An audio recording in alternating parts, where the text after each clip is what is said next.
익스플로러. 저 익스플로러가 가는데 익스플로러가 준중형 SUV처럼 보이는 건 처음이네요. 저 차도 엄청 큰데.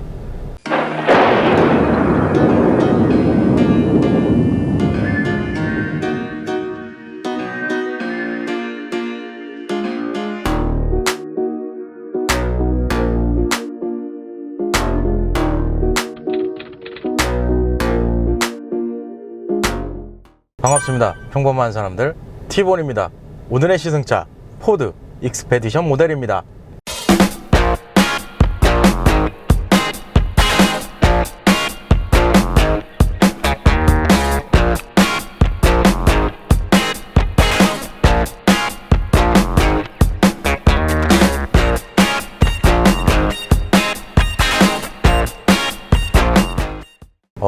차가 점점 커지고 있어요. 지난번에 익스플로러 모델 시승했을 때도 차가 참 크네 라고 생각을 했었는데 오늘 이 익스페디션 모델은 정말 상상을 초월합니다. 갈수록 이 카메라와 저의 사이가 점점 멀어지는 것 같아요. 보시는 분들은 덜 부담스럽겠군요. 어쨌든 이 포드 익스페디션 모델, 미국 자동차 회사인 포드 모터 컴퍼니에서 1997년부터 생산 중인 대형 SUV 모델입니다.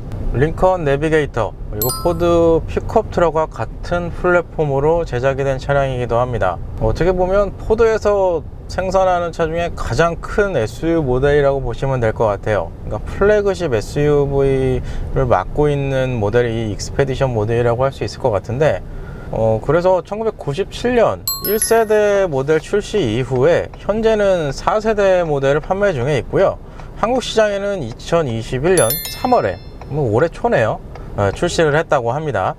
그래서 경쟁 차종으로 보면 이 경쟁 차종들 약간 생소하실 수도 있습니다. 미국에 거의 판매되는 차량들이라 일단 쉐보레 타호, 그리고 서버번, GMC 유콘, 그리고 도요타 세퀘이아, 그리고 마지막으로 집 외고니어 차량들을 꼽을 수 있을 것 같습니다. 굉장히 생소하죠. 미국에서 많이 돌아다니는 차예요. 제가 예전에 미국에서 잠깐 생활한 적이 있었는데 그때 당시에 GMC 유콘 차량은 좀 타고 다녔던 것 같고요. 그리고 미국 현지에서 제가 쉐보레 서버번 차량, 그리고 타호, 이 차량들을 구매하려고 되게 많이 자료도 찾아보고 했던 기억이 나요. 그래서 옛날 생각도 조금 나네요. 그래서 이 익스페디션 모델이 어떻게 보면 올해 출시를 했기 때문에 출시해서 현재까지의 판매 대수가 약 156대 정도가 판매되었다고 합니다. 예전 같으면 사실 이 대형 SUV, 사실 얼마 전까지만 해도 SUV 모델이 그렇게 인기가 있는 모델들은 아니었는데, 작년쯤에 저희가 소형 SUV 섹션을 한번 진행했던 적이 있었는데, 그때 당시부터 해가지고 SUV의 시장이 상당히 인기가 많이 높아졌죠. 대형 SUV도 수요가 늘어나면서 지금 이렇게 익스페디션 모델에서 출시하지 않았나, 이런 생각을 좀 해봅니다. 이 익스페디션 모델 판매 가격을 좀 보면 지금 엔진 트림은 단일 트림으로 출시를 했고요. 상세 트림으로 보면 7인승과 8인승 모델로 나눌 수 있는데 사실상 가격은 똑같습니다, 둘 다. 그래서 현재 판매 가격은 8,240만원이고요 참고로 이 가격은 공식 가격입니다. 그래서 이 익스페디션 모델의 파워트레인, 일단 엔진은 V6 3.5L 에코부스트 가솔린 엔진, 여기에 변속기는 셀렉시프트 10단 변속기가 매칭이 되어 있습니다.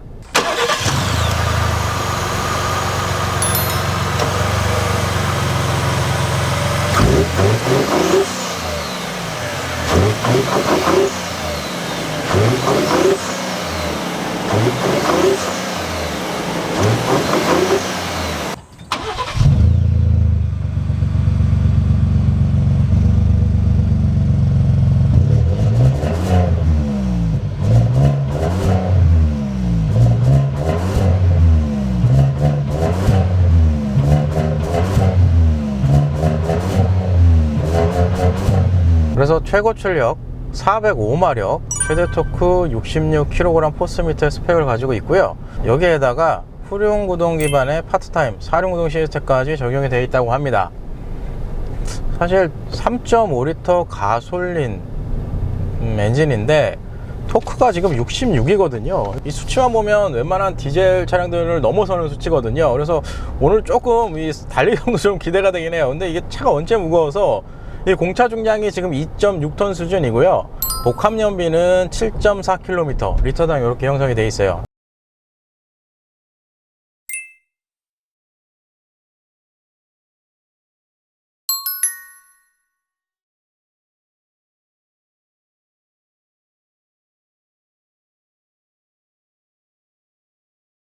그러니까 무게가 조금 많이 무거워요. 차량이 원체 크다 보니까 그런 부분이 좀 없지 않아 반영이 된 것 같은데, 그래도 파워트레인 성능만 보면 나쁘지 않다 이렇게 좀 생각이 돼요. 와, 이 66토크를 만들어냈다는 게 대단한 거죠. 뭐 그래서 대략적인 차량의 스펙은 이렇게 좀 정리를 할 수 있을 것 같습니다. 일단 과속 방지턱 구간으로 들어왔고요. 현재 이 익스페디션에 적용된 서스펜션 구조, 전류는 WC-본, 그리고 후륜은 멀티링크 타입의 서스펜션 구조가 적용이 되어 있습니다. 부담스럽다, 여기 넘어가기도. 어우, 야. 두 개, 어우, 세 개, 어휴, 저속으로 가볼까? 네 개, 저속으로. 기본적인 스타일은 차량의 바운싱을 어느 정도 허용을 하는 편이에요. 아마 이게 차량의 무게 때문에 이게 어쩔 수 없이 이렇게 세팅을 이렇게 해놓은 것 같은데, 익스플로러 차량이랑은 확실하게 다릅니다. 익스플로러 같은 경우는 방지턱을 이렇게 넘어갔을 때 타고 넘어가서 한번 탁 내려가고 끝났거든요. 근데 이 차량은 이 상하 바운싱을 어느 정도 좀 허용을 하기 때문에 이렇게 타고 넘어갔을 때 앞뒤로 전후 피칭을 살짝 만들어 줍니다. 그러니까 약간 편안하게 만들어 주려고 이 조금은 바운싱을 허용하는 편이에요. 그래서 조금 격하게 넘어가면 후륜 쪽이 좀 많이 튀어 올라가는 특성이 있어요. 그건 참고하시면 될 것 같고, 그렇다고 해서 이 일반적인 도로 주행 상태에서도 이 피칭이랑 바운싱이 많이 올라오는 타입은 아닙니다. 일반적인 도로 상황에서 주행했을 경우에는 그래도 서스펜션 쪽에 약간은 단단함을 만들어주기 때문에 고속으로 달려도 그래도 안정감은 어느 정도 확보가 된 상태로 주행을 할 수 있어요. 근데 이제 방지턱만 이렇게 격하게 넘어갈 경우에 이런 차량의 거동을 만들어 주는 건 좀 특징으로 할 수 있을 것 같고, 지금 제가 일반 모드로 해놔서 보시면 이게 이 차가 지금 사륜구동 시스템이 들어가 있는데 이 H로 지금 물려져 있거든요. 근데 여기서 드라이브 모드를 스포츠로 바꾸면, 이렇게 스포츠를 바꾸면 계기판 쪽에 4A라고 뜹니다. 아마 이게 사륜 오토 이렇게 좀 들어가는 거를 이렇게 표현해 놓은 것 같은데, 그럼 이 상태에서 한번 방지턱을 넘어가 볼게요. 높은 방지턱이긴 한데 아까랑 똑같이 튀는 정도의 속도로 넘어가 볼게요. 기본 구조는 비슷한 것 같네요. 뭐 사륜 구동으로 논다고 해서 뭐 이 하체 쪽에 뭐 하중을 더 밀어주거나 뭐 바운싱을 좀 억제해주거나 그러진 않고, 기본 특성은 차량의 바운싱을 어느 정도 좀 허용하는 편이다, 이렇게 설명을 드리는 게 맞을 것 같아요. 여기서 이게 수동 모드가 있기는 하지만 그냥 하겠습니다. 이건 나중에 옵션들한테 설명을 드릴게요. 여기서 풀악셀. 야, 이거 무슨 소리야 이거? 우와, 우와.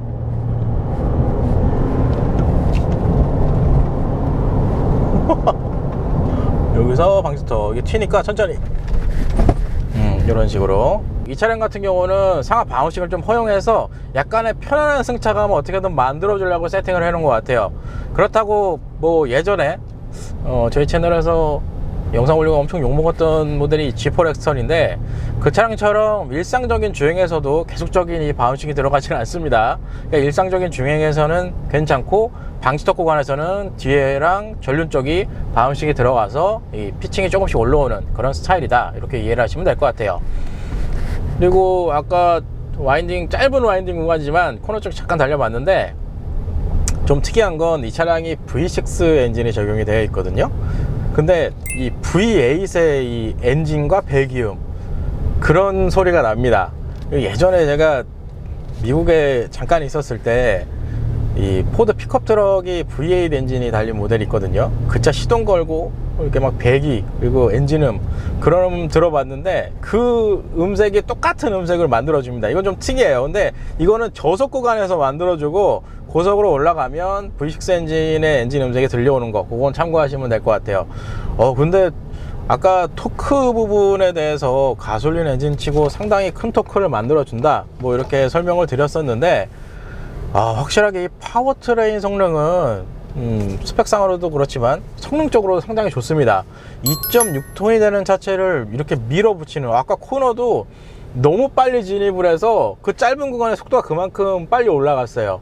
너무 빨리 진입해서 제가 오히려 악셀레이터에서 발을 뛸 정도로 그런 스타일을 만들어 주기 때문에 파워트레인 쪽에서는 좋다, 이렇게 좀 설명을 드릴 수 있을 것 같아요. 야, 2.6톤이 되는 차체 이렇게 끌고 나가는 것 자체가 대단하다고 생각이 들어요. 야, 이거 진짜, 야, 차가 지난번 머스탱도 그랬지만 일단 이 차를 밟았을 때 스트레스를 받을 정도로 이렇게 잘 안 나가거나 그런 타입은 아닙니다.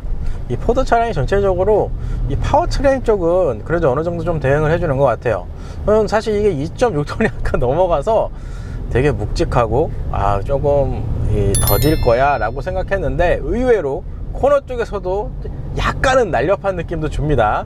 요거는 장점이죠. 사실 곰곰이 생각해보면 이렇게 세팅하는 게 맞죠. 왜냐하면 이 차량 같은 경우는 아까 서두에 이 상세 트림을 설명드릴 때 7인승과 8인승 모델이 있다 이렇게 말씀드렸는데, 이 차량은 지금 7인승 모델이에요. 그래서 2열은 시트가 2개 들어가 있고, 맨 뒤쪽이 이제 3명이 앉을 수 있을 정도의 시트가 들어가 있는데, 그런 거 보면 만약에 차에 저희 가족들을 다 태우고, 그리고 이 차 같은 경우는 좀 이따 외관 시내에도 설명을 드리겠지만 이 뒤쪽에 견인 장치까지 할 수 있는 이 구조가 적용이 돼 있어요. 그래서 스펙상 거의 4170km 정도까지 이 차가 이제 끌고 갈 수 있는 정도의 능력을 갖고 있기 때문에, 이 정도 파워트레인 성능이면 뭐 승객을 다 태우거나 뒤에 견인 장치에 트레일러를 연결해도 어느 정도 이 파워트레인 쪽에서는 대응을 해줄 것 같은 그런 느낌을 좀 받네요.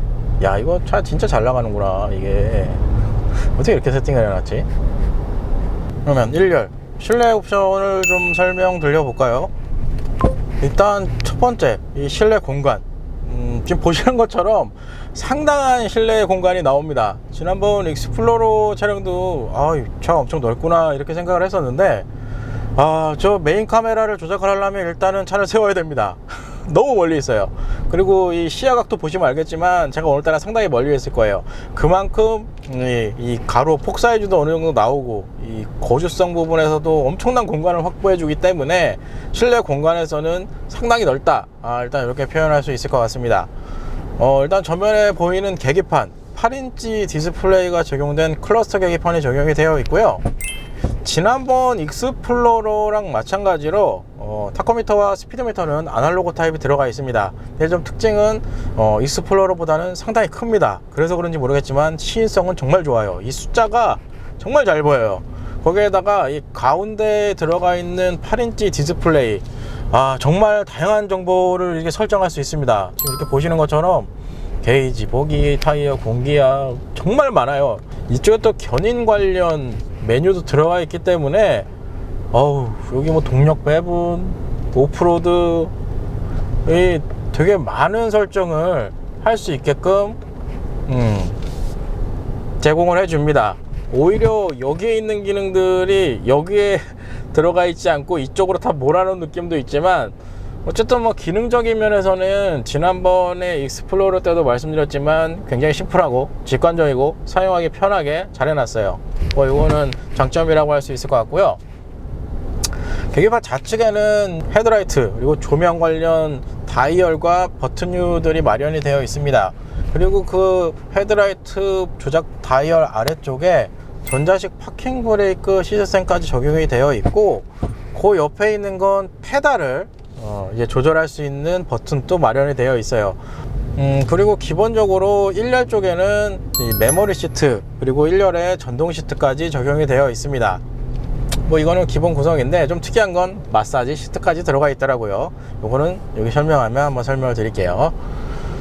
그리고 이 스티어링 휠, 저번에 익스플로러 탔을 때는 차 크기에 비해서 스티어링 휠이 좀 작은 느낌이다 뭐 이렇게 표현을 했던 것 같은데, 일단 이 차는 스티어링 휠 상당히 큽니다. 엄청 커요. 그래서 뭐 크고 작고 뭐 이런 거에 대해서는 그렇게 제가 운전해봐도 이렇게 뭐 나쁘거나 그런 건 없어요. 근데 일단 큽니다, 스티어링 휠 자체가.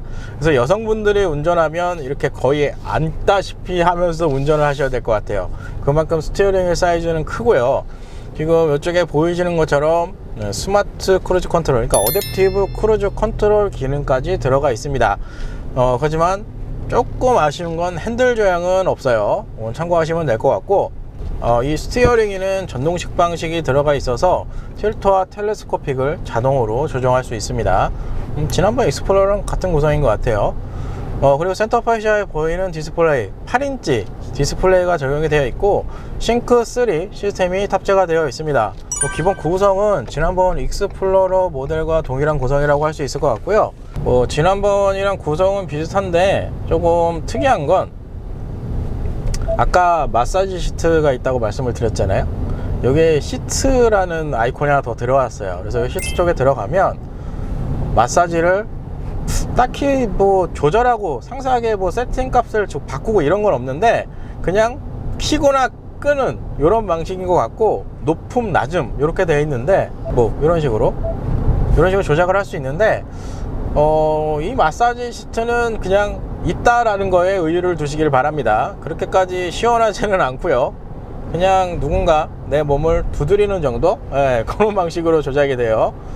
근데 좀 특이한 건 뭐냐 하면, 예전에 아우디 차량의 마사지 시트를 한번 사용해 본 적이 있는데, 그 차량 같은 경우는 좀 동작을 하다가 30분 정도인가? 한 몇 분 정도 동작을 하면 자동으로 이렇게 해제가 됐는데, 이 친구는 끌 때까지 계속 켜져 있습니다. 뭐 그게 좀 특징이라고 할 수 있을 것 같고, 조금 아쉬운 건 이 마사지 시트가 작동을 하면 이 뒤쪽에서 소음은 조금 올라오는 편이에요. 그거 참고하시면 될 것 같아요. 디스플레이 상단 쪽에 뭐 특별한 기능은 아니고, 여기는 경사로 조속 주행 장치고요. 자세 제어 장치 해제, 이건 비상등이고, 이거는 차로 유지, 렌 어시스트 기능은 들어가 있어요. 그러니까 핸들 조향은 빠진 거예요. 들어가 있고, 이거는 스탑앤고, 이건 카메라 조작 버튼 이렇게 마련이 되어 있네요. 대부분이 물리 버튼으로 되어 있어서 이거는 괜찮은 것 같아요. 이 구성은 잘 되어 있어요. 이 물리 버튼이라고 해도. 그리고 디스플레이 하단 쪽에는 이제 미디어 조작 버튼, 그리고 에어컨 컨트롤러가 들어가 있는데, 이것도 직전에 시승했던 익스플로러의 구성과 똑같습니다. 그러니까 트리존이라고 표현을 했는데, 후석 승계까지 같이 컨트롤할 수 있는 공조기 판넬이고요. 1열 같은 경우는 좌우로 독립적으로 온도를 개별 설정할 수 있습니다. 뭐 기능적인 면, 이거 저도 어떻게 보면 요즘에 포드 차량을 롱텀으로 계속 시승을 하고 있는데, 하여튼 직관성은 뛰어납니다. 그래서 사용감도 나쁘지 않은 편이고, 그래서 기본 구성은 괜찮다 이렇게 보시면 될 것 같고요. 이 에어컨 컨트롤러 좌우측에 좀 특별한 거 있는데, 이 우측에 있는 건 그냥 단순히 12V 소켓입니다. 이거를 커버를 이렇게 또 마련해 놨어요. 뭐 특징이고, 그리고 이쪽에 있는 거는 이제 차량 후면에 트레일러를 연결할 때 사용하는 이제 조작 버튼류들인데, 하단에 있는 거는 이 조작 부위를 연결하거나 분리하거나 그리고 상하 조절할 때 사용하는 거고, 요거 같은 경우는 트레일러 백업이라고 되어 있는데 후진할 때 보조해주는 기능이라고 보시면 될 것 같아요. 이 뭐 트레일러를 따로 연결할 수가 없으니까 보여드릴 수가 없네요. 그 다음에 센터페시 하단에 수납 공간 이렇게 마련이 되어 있고요. 여기 안쪽에는 스마트폰 무선 충전 시스템, 그리고 USB 타입 A와 C포트 각 하나씩 마련이 되어 있습니다. 센터 터널 어떻게 보면 중앙인데 로터리식 기어 시프트가 적용이 되어 있고요. 어떻게 보면 다이얼 변속기인데, 지난번에 익스플로러랑 동일한 구성이지만 하나 다른 건 중간에 M 버튼이 있습니다. 이게 이제 매뉴얼 조작 버튼인데, 아까 방지턱 구간에서 그냥 안 쓰고 제가 운전했잖아요. 이게 제가 좋아하는 방식은 아니에요. 이게 플러스 마이너스가 버튼으로 되어 있어요. 그래서 수동 변속은 되지만 버튼식으로 이 아래쪽에 마련되어 있는 이 버튼을 눌러서 변속을 제어하는 방식입니다. 이건 뭐 차량의 특성이니까. 그리고 그 하단에는 이제 다이얼, 드라이브 모드 다이얼, 그리고 주변에 사륜 구동을 제어할 수 있는 버튼들이 마련이 되어 있고요. 기본적으로 EH, 4A, 뭐 4L, 이건 4L은 로우 기어인 것 같고 4H는 아까 썼지만 오토, EH 이렇게 되어 있는데, 기본적으로 일반이랑 에코 모드 주행 시에는 EH로 이제 주행을 하고요. 얘를 스포츠 모드로 이런 식으로 돌리면 사륜 오토가 자동으로 들어갑니다. 이거는 특징이라고 할 수 있을 것 같아요. 그리고 그 하단에 버튼 작은 거 2개 마련이 되어 있는데, 이건 주차 관련 버튼이고, 그 하나는 이제 자동 주차를 이제 보조해주는 주차 어시스트 기능까지 들어가 있습니다. 그리고 센터 콘솔, 제가 여태까지 시승했던 차 중에 센터 콘솔이 제일 큰 차가 카니발이었거든요. 근데 그거랑은 차원이 다릅니다. 이 센터 콘솔 상단에는 이제 트레이가 하나 마련이 되어 있는데, 그 트레이를 치우면 정말 엄청난 공간에, 이거 어떻게 보면은 거의 웬만한 가방 수준이에요, 크기가. 그래서 그만큼 상당한 공간에 이 센터 콘솔 사이즈 용량을 제공해 줍니다. 야, 이거 야, 이거 뭐야. 이건 특징이라고 할 수 있을 것 같고요. 이 센터 콘솔 얘기가 나와서 말씀드리는데, 수납함 정말 많아요. 저번에 익스플로러도 수납함 너무 많아 이렇게 생각했었는데, 수납함이 정말 많아서 이쪽 지금 스마트폰 무선 충전 시스템이 들어가는 여기도 공간이 상당히 넓고요.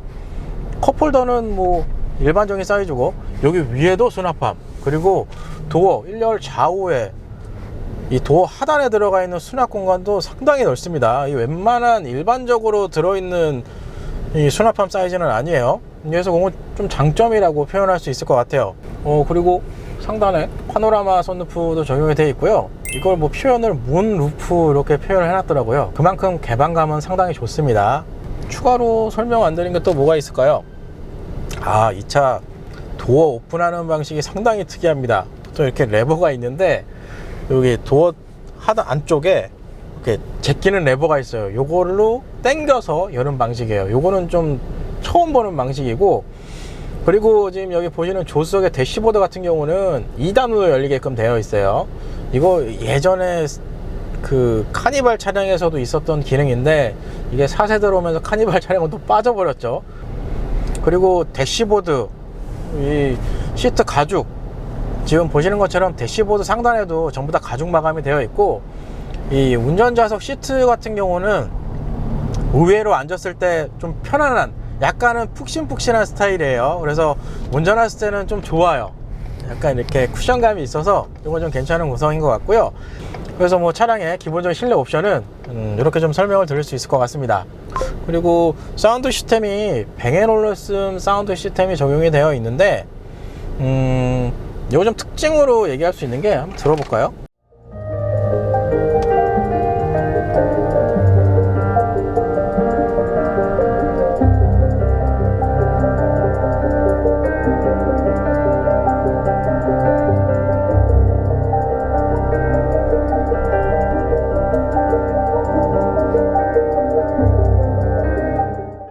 일단 좀 특징으로 설명드리면, 지난번 시승했던 익스플로러 차량에 들어있던 스피커 구성보다는 좀 낫습니다. 이 차도 지금 뱅앤올ufsen 사운드 시스템이 적용이 되어 있는데, 익스플로러랑은 확실히 다르고, 1열에서 들었을 때는 제가 좋아하는 스타일이, 저번에 시승했을 때도 한번 언급을 했었는데, 우퍼나 고음이 이렇게 터졌을 때 이 잔상을 조금 이렇게 늘려줘서 이 공간감을 형성하는 그런 스타일을 좋아한다고 말씀을 드렸는데, 제가 원하는 것보다는 살짝 부족합니다. 그래도 익스플로러보다는 낫습니다. 낫고, 조금 특이한 건 1열에서 듣는 것보다 이 2열이나 3열 쪽에서 듣는 이 소리가 좀 더 좋습니다.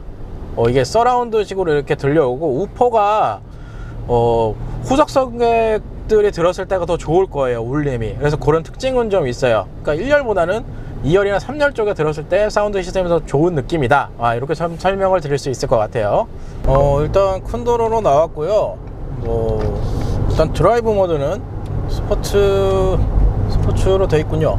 스포츠로 변경을 하고, 수동 제어는 쓰지 않겠습니다. 저는 이게 익숙지가 않아서 예전에 시승했을 때도 한번 써봤는데, 그냥 달리는 게 좀 더 다이나믹하게 달릴 수 있을 것 같더라고요.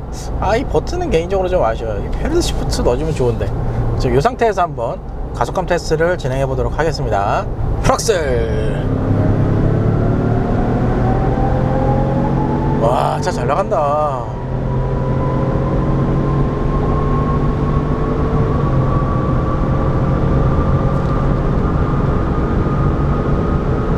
오호. 조금 대단한 건, 2.6톤이 되는 차체를 가볍게 밀어붙여주는 이 느낌은 상당히 좋습니다. 그리고 아까 방지턱 구간에서는 이 방지턱을 넘거나 도로사정이 안 좋을 때는 약간의 튀는 스타일을 만들어준다 이렇게 설명을 드렸는데, 기본적인 성향은 그래도 탄탄하게 받아주는 스타일이 있기 때문에 이건 아무래도 프레임 차체의 용량도 어느 정도 있을 거라고 생각이 되는데, 고속주행 안정감도 괜찮은 편입니다. 뭐 이건 좀 특징으로 표현할 수 있을 것 같고요. 초반에 3.5L 가솔린 엔진, 뭐 출력상으로도 상당한 수준을 보여주는데, 뭐 악셀레이터를 이제 급가속을 전개했을 때 이렇게 팍 튀어나가는 스타일은 아니고, 지난번 익스플로러 차량과 마찬가지로 초반에 살짝은 딜레이가 있습니다. 그 딜레이를 넘어서면 그때부터 차를 이렇게 밀어붙여주는 그런 느낌으로 만들어져요. 아무래도 덩치가 있기 때문에 차가 이렇게 가속해서 올라가는 데는 시간이 조금 필요한 것 같아요. 어느 정도 레인지가 올라가면서부터는 가속감은 충분히 나오는 편입니다. 그건 좀 장점이라고 표현할 수 있을 것 같아요.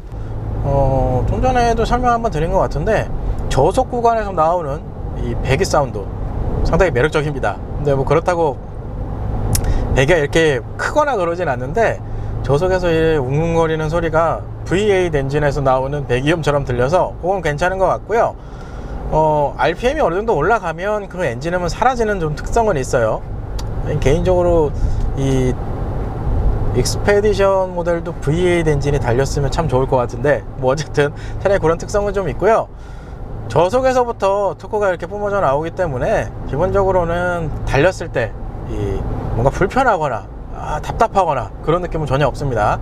그리고 추가로 이 변속기 반응도 괜찮은 편이에요. 이게 지금 10단 변속기인데, 계기판 쪽 이쪽에 보시면 단수가 이제 1부터 10까지 세세개 다 이제 문자로 다 표기를 해놨는데, 이 급가속을 전개했을 때 이 반응하는 부분도 뭐 의외로 괜찮은 편입니다. 변속 타이밍도 탁탁 받아주는 게 좋은 편인 것 같고, 그리고 적정 RPM을 쫓아가는 요 시스템 구성도 괜찮습니다. 로직을 잘 끌어놓은 것 같아요.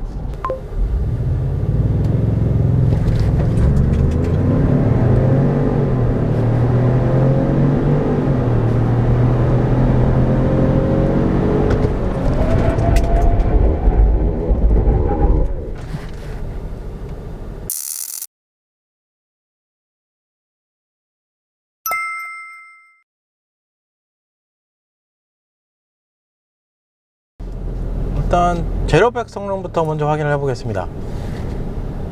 오우, 야, 이게 뭐야. 이 차량은 이 초반에 테스트, 이게 반복적으로 테스트할수록 이 레인지가 점점 늘어나는 게 보이네요.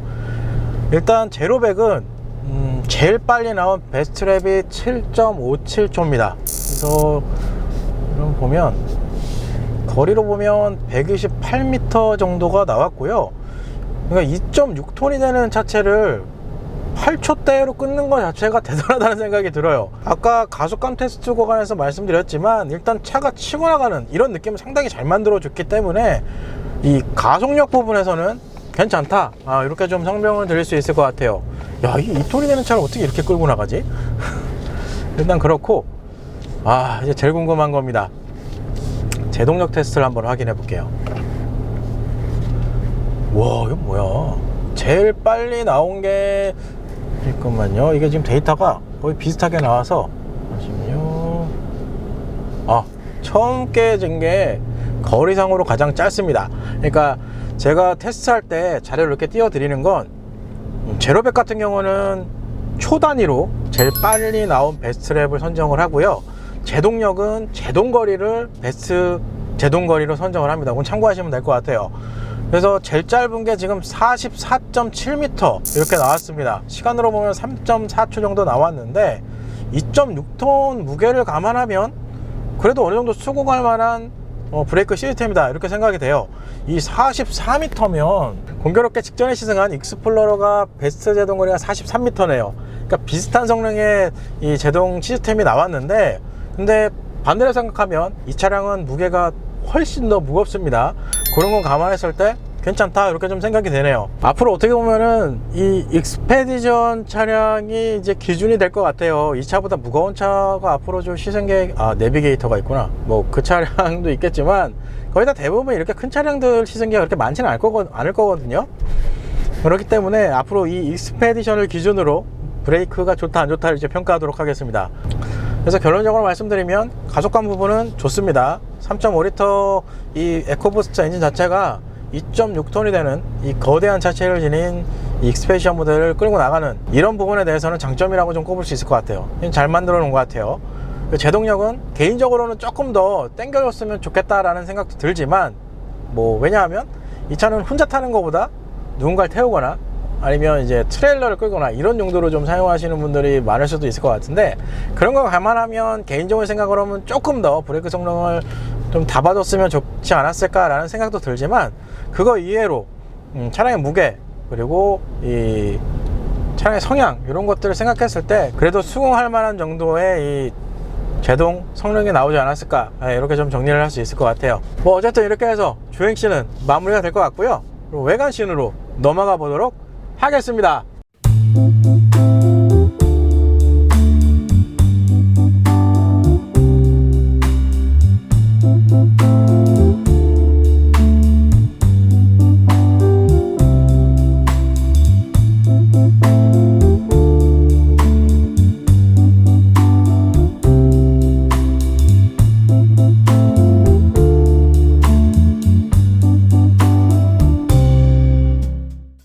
일단 이 익스페디션 차량 불과 예전만 하더라도 이 대형급 SUV, 사실 SUV 모델들이 그렇게 인기가 있는 모델들이 아니었거든요. 근데 이제 상황이 좀 바뀌었죠. SUV가 정말 상당할 정도로 많이 팔리고 있는 상황입니다. 거기에다가 이 대형급 SUV 모델도 수요가 어느 정도 많이 늘어나고 있는 상황이죠. 그런 이유로 이 포드 익스페디션 차량도 국내에 출시하지 않았나, 그런 좀 생각을 해봅니다. 일단 이 익스페디션 모델 전 세대와 비교를 하면 이 전면부 디자인은 상당 부분이 많이 변경이 되었습니다. 전면 그릴을 시작으로 헤드라이트 그리고 아래쪽에 달려있는 포그램프까지 완벽하게 변경이 되었다고 보시면 될 것 같고요. 참고로 램프류드는 LED가 적용이 되어 있습니다. 그리고 전면에서도 이 차량의 크기에 대한 위압감이 상당할 것 같은데, 엠블럼 크기만 봐도 엄청 큽니다. 지금 여기 보시는 것처럼 제 손보다 더 큰 엠블럼이 들어가 있습니다. 측면 쪽 보시면, 지난번 시승했던 익스플로러 모델도 참 크다라고 생각을 했었는데 이 차량은 더합니다. 지금 보시는 것처럼 제가 굉장히 왜소해 보일 정도로 이 측면에서도 차량의 위압감은 상당한 편입니다. 사실 직전에 시승했던 익스플로러 모델과 차량 크기를 비교해 보면 대부분이 다 이 익스페디션 모델이 크고요. 그리고 국내에서도 크다라고 생각하는 차, 모하비 더 마스터 차량이 있는데, 그 차량과 직접적으로 비교를 해봐도 전장 같은 경우는 거의 400mm 이상의 크기가 차이가 납니다. 그 정도로 이 익스페디션이 주는, 외형에서 주는 이 크기에 대한 위압감은 상당한 편이다, 좀 이렇게 설명을 드릴 수 있을 것 같아요. 그리고 측면에 보이는 휠 타이어, 일단 285mm에 22인치의 휠이 적용이 되어 있습니다. 이 차량이 워낙 크기 때문에 이 휠이 사실 일반적인 휠 사이즈가 아니거든요. 그럼에도 불구하고 휠도 되게 작아 보이는 그런 좀 착시 효과를 주기도 해요. 그리고 타이어 같은 경우는 한국 타이어에 오이 타이어가 적용이 되어 있어요. 측면 쪽에서 가장 큰 특징, 무엇보다도 이 하단에 들어가 있는 전동식 발판입니다. 사이드 스텝이라고도 표현하죠. 평상시에는 올라갑니다. 이제 이렇게 올라가 있다가 도어를 오픈하면 이런 식으로 오픈이 되는 타입이에요. 약간 이게 사이드 스텝이 내려와서 이걸 밟고 탈 때 약간 고급진 느낌이 납니다. 이건 장점이에요. 그리고 보이는 사이드 미러, 차량 크기답게 사이드 미러 크기도 상당한 수준입니다. 그래서 실제로 주행했을 때도 그렇게 불편함은 없었고요. 사이드 미러 끝쪽, 양쪽 끝에는 이 사각지대 경보 장치도 마련이 되어 있어서 사이드 미러도 괜찮다, 이렇게 정리를 할 수 있을 것 같아요. 근데 진짜 고급차 느낌을 잘 나게 해놨어요. 지금 보시는 것처럼 1열은 거의 썬팅이 안 되어 있는데 2열이랑 3열만 썬팅을 좀 짙게 해놨어요. 이 뒤에 약간 연예인 같은 분들 태우고 다니면 되게 멋있을 것 같아요. 발판, 발판이 은근히 편해요. 이렇게 자꾸 올라타면 상당히 편합니다. 자, 이렇게 됐고, 일단은 오늘은 3열 시트도 탑승을 해야 되기 때문에 일단 시트를 최대한 앞으로 이렇게 당겨 놓겠습니다. 당겨서 일단 설명을 드릴게요. 지금 보시는 것처럼 시트를 최대한 앞으로 당겨도 무릎 공간은 주먹 하나 정도 들어갈 정도의 공간이 나오고요. 헤드 공간은 말씀을 안 드려도 넉넉한 헤드 공간이 나옵니다. 그만큼 이 공간적인 면에서는 상당히 큰 장점이 있는 차가 바로 이 익스페디션 모델이에요. 2열 쪽 같은 경우는 일단 송풍구, 에어컨 송풍구는 이쪽에 상단 쪽에 마련이 되어 있고요. 여기 이쪽에 이제 미디어랑 에어컨을 컨트롤할 수 있는 조작 버튼들이 마련이 되어 있습니다. 뭐 구성은 나쁘지 않다고 생각되고요. 요거는 좌우측에 USB 충전 포트, 충전 포트에는 C와 A 타입으로 포트가 이렇게 각 하나씩 마련이 되어 있고요. 여기 230V 콘센트까지 마련이 되어 있습니다. 그리고 이 하단에도 수납 공간이 들어가 있고, 여기도 소켓 12V 파워 아울렛까지 들어가 있네요. 전반적으로 진짜 공간은 정말 넓습니다. 여기 센터 라인 자체가 일반적으로 생각하는 수준의 그 폭이 아니에요. 상당히 넓은 폭을 보여주고 있어요. 이건 정말 공간적으로는 정말 상당히 메리트가 큰 차일 것 같아요. 이렇게 팔걸이를 내리면 정말 편하게 갈 수 있습니다.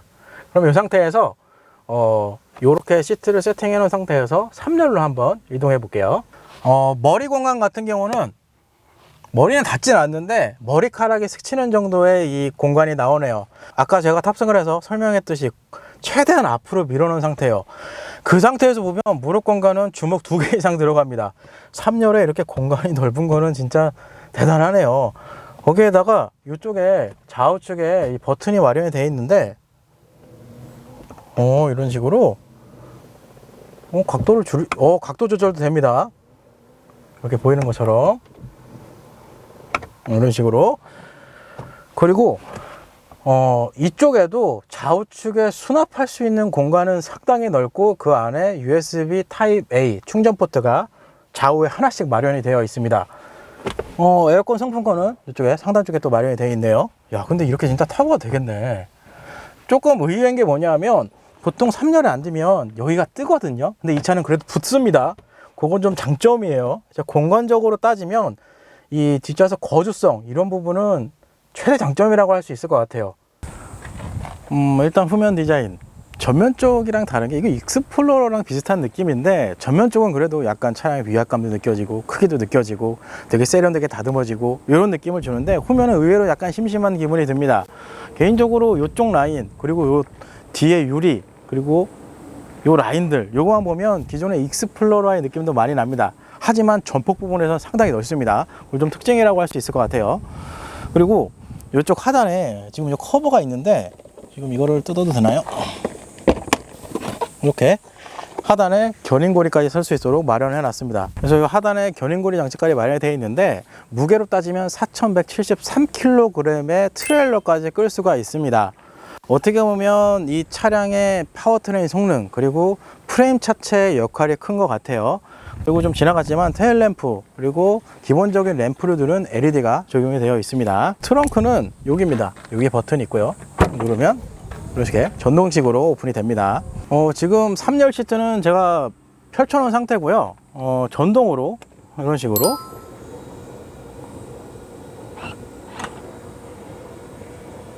접을 수가 있습니다. 그리고 2열 시트도 이렇게 접을 수가 있습니다. 기본적인 트렁크 용량 3열 시트를 펼칠 경우에 이런 백팩 같은 가방을 2개 정도 들어갈 수 있는 공간이 나오지만, 2열과 3열을 완전 폴딩했을 경우에는 2960ml까지 최대로 확장이 됩니다. 참 넓죠. 이렇게 해서 오늘은 포드 익스페디션 모델을 시승을 해봤습니다. 전체적으로 종합평가를 하자면 파워트레인, 일단 가속력 부분에서는 V6 3.5L 엔진 자체가 이 2.6톤이 되는 거구의 차량을 끌어나가고 밀어붙이는 이런 정도의 느낌을 줬기 때문에 가속력 부분에서는 괜찮다, 이렇게 좀 설명을 드릴 수 있을 것 같고요. 제동력 부분, 지난번 시승했던 익스플로러랑 제동거리 보면서 한 1m 정도의 차이를 보여줬는데, 그것만 생각하면 괜찮다라고 생각이 드는데, 또 반대로 생각하면 오늘은 저 혼자 탑승을 해서 주행을 했었는데, 사실 이 차량 같은 경우는 2열과 3열에 승객을 세우고 혹은 또 트레일러를 연결하거나 이렇게 될 경우에 하중이 좀 늘어나게 되거든요. 그럴 경우에는 브레이크 성능이 개인적으로 좀 아쉽지 않을까라는 생각이 듭니다.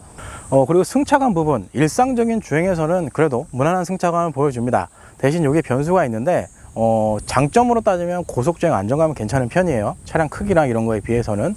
다만 방지턱이나 도로 사정이 좀 좋지 않은 이런 구간을 넘어갔을 때는 전후로 피칭이 좀 올라오는 편이에요. 그거는 참고하시면 될 것 같아요.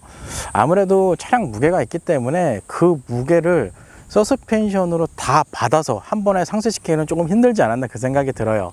그래서 이 차량의 바운싱을 좀 유지시켜 준 게 아닌가, 뭐 그런 생각이 듭니다.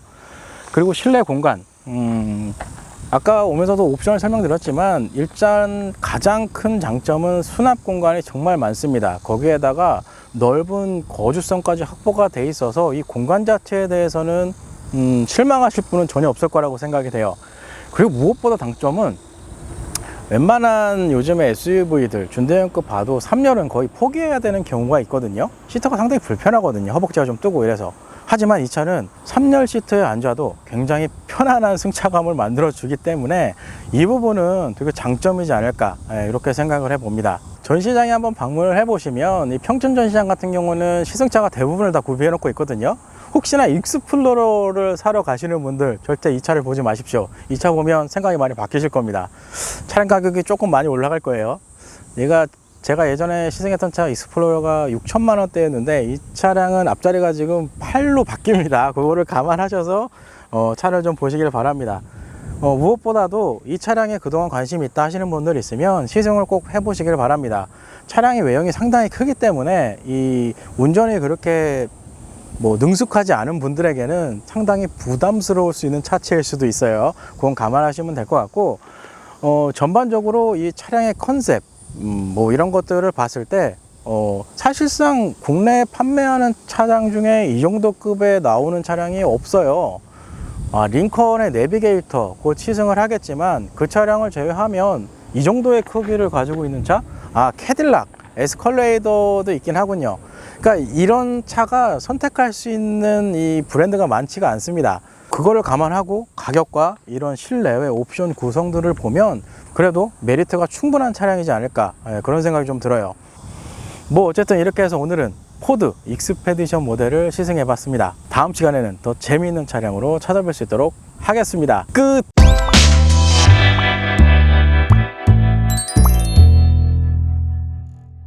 이게 차가 어느 정도로 크냐 하면 제가 이 차를 평촌전시장부터 이제 이렇게 촬영하는 장소까지 테스트 겸 이제 이것저것 막 동작도 해보고 이러면서 쭉 와봤는데, 본격적으로 오늘따라 모하비, 팰리세이드 차량들이 많이 보이더라고요. 근데 저희 예전에 시승기를 보신 분들 알겠지만 모하비 차량 시승했을 때 차량이 너무 크다고 부담스럽다 막 이랬었거든요. 근데 실제로 이 차를 타고 그 차를 보면 정말 작은 SUV처럼 보이더라고요. 실제로 소렌토랑 산타페 같은 경우는 그냥 소형 SUV처럼 보일 정도로 차가 엄청 거대합니다. 솔직히 굉장히 부담스러워요. 이 운전하는 게 이게 너무 커서 어떻게 보면 이 차선도 지금 보시면 알겠지만 거의 꽉 차서 갑니다. 그래서 차로 유지 시스템을 제가 켜놨는데 그래도 이게 은근히 부담스러운 차예요 이게. 그래서 큰 차를 좋아하시는 분들에게는 상당히 메리트가 있지 않을까 이런 생각이 드는데, 아까 1열, 2열, 3열까지 다 타봤는데 이 차 외관씬 오늘 기대해 주셔도 됩니다. 여태까지 시승했던 차량 중에 거의 탑인 것 같아요. 거주 공간은. 옆에 이렇게 트럭이 가잖아요? 그럼 아저씨랑 대화할 수 있어요. 그 정도로 차가 높고 폭도 넓고 길이도 길고 지금 그렇습니다. 이거 스튜디오 주차장이 들어갈지 모르겠어요. 굉장히 난감한 상황인데